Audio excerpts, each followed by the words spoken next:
I invite every person, I invite every woman here, every non-Muslim woman here, to stand to the side when we leave here and talk to a Muslim lady. I mean, now, let's not ask Barbara Walters about how Muslim women feel. You know, let's not ask Tom Brokaw how Muslim women feel. Let's not ask CNN, ABC, Fox. Let's not ask the London Times or the Australian Times. Let's not ask non-Muslims about how Muslim women feel, how they live, what are their principles, what are their challenges. If you want to be fair, ask a Muslim woman. Ask my wife.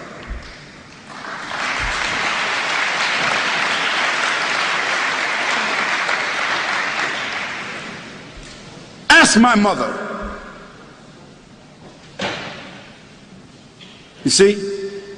Ask a Muslim woman that knows her religion, who has a relationship with her Creator, who is stable in her society, understanding her responsibilities, her relationships. Ask her. And after that, I think you should be fair, that you don't need to ask someone else. But the problem is, no one really wants to ask Muslim women.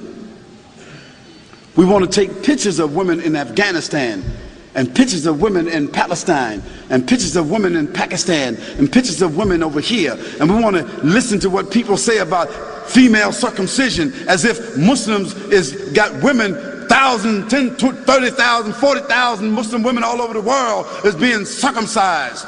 Some crazy Steven Spielberg stuff.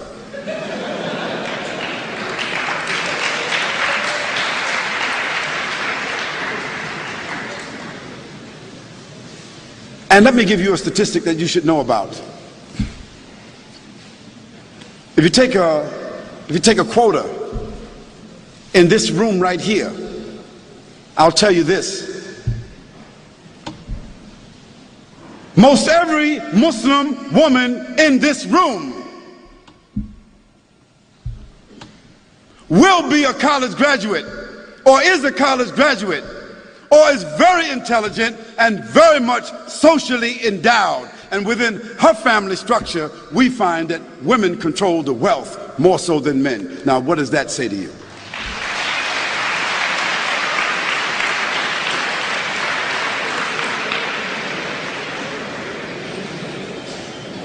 Now, where you find women oppressed, women exploited, women mistreated among Muslims, that is because those Muslims themselves are not representing the principles of the religion. And in every religion you've got black sheep.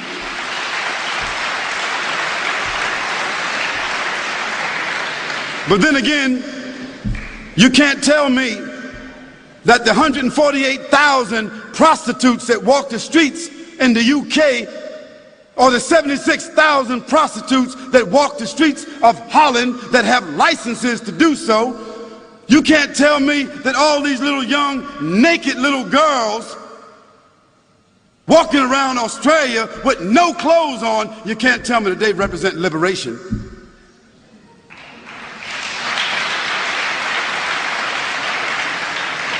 You can't tell me that the 2,350 abortions, murders that take place with these young women, you can't tell me that that represents sophistication. You can't tell me that that represents liberation. You can't tell me that a naked woman sitting on a chocolate bar, a naked woman selling everything, toothpaste, everything, you can't tell me that doesn't represent exploitation. So let's put things in context. Let's talk about things correctly, and let's be fair, and let's be objective. We can talk about that a little bit more if you want to. And let me give you one more statistic. One more. prostitution, venereal disease, abortion, and pedophilia. And this horrendous number of children being raped and kidnapped that exists in the Western world. It is almost unheard of in the Muslim world.